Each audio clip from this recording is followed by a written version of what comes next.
Les violences sexuelles, ce n'est pas de la sexualité. Ça n'a rien à voir. Dans violence sexuelle, il faut entendre violence.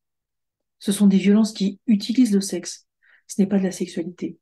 C'est un acte de domination. La sexualité, c'est égalitaire, c'est respectueux, c'est délicat. Les violences sexuelles, c'est une réification.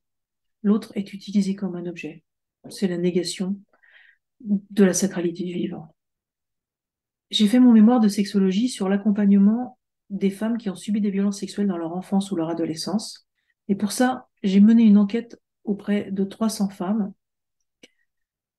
notamment en leur posant la question des conséquences des violences subies avant leur majorité sur leur sexualité d'adulte. Ces conséquences, elles sont essentiellement traumatiques. La peur, c'est la première des conséquences, mais aussi des états dissociatifs, des flashbacks, des comportements sexuels à risque. Les comportements sexuels à risque, ce n'est pas de la sexualité, ce sont des conduites dissociantes, c'est-à-dire des conduites qui permettent de s'anesthésier pour arrêter de souffrir. Il y a d'autres conséquences, par exemple une difficulté à dire non, à poser ses limites, l'érotisation de la violence, de la soumission, des conséquences émotionnelles et relationnelles. Ce sont toutes des conséquences traumatiques. Alors, la bonne nouvelle, c'est que si l'on désactive le traumatisme, ces conséquences disparaissent. Par exemple, avec une séance d'accompagnement au déploiement, la plupart du temps, une seule séance suffit, on est définitivement apaisé.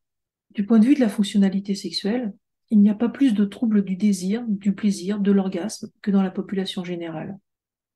Il n'y a pas plus de vaginisme, 2%. Les violences sexuelles, ce n'est pas une expérience sexuelle, c'est une expérience de violence. Et pour celui qui commet l'agression, ce n'est pas non plus de la sexualité. D'abord, il n'y a pas de pulsion. Et ça, on le sait parce que on a identifié que celui qui commet l'agression le fait en fonction d'une stratégie, la stratégie de l'agresseur. C'est le CFCV, Marie-France Casalis, qui a observé ça. Et évidemment, la pulsion, ça ne va pas avec une stratégie, ça ne marche pas ensemble. Alors, comment expliquer les violences commises? Eh bien, ça peut être une conduite dissociante. On reproduit les violences que l'on a subies pour s'anesthésier. C'est pas une excuse.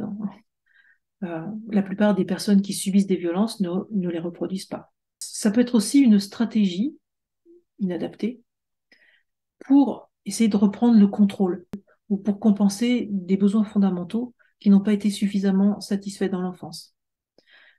C'est pas une justification, c'est une explication. Et cette explication, elle nous montre que les violences sexuelles commises, ce n'est pas non plus de la sexualité, c'est autre chose, ce sont des enjeux de pouvoir, et les enjeux de pouvoir, ce sont des enjeux traumatiques. La sexualité, c'est joyeux, ça fait oui dans la tête, oui dans le cœur et oui dans le corps. Pour les deux partenaires. Ou pour plusieurs, après, là, c'est vous qui voyez.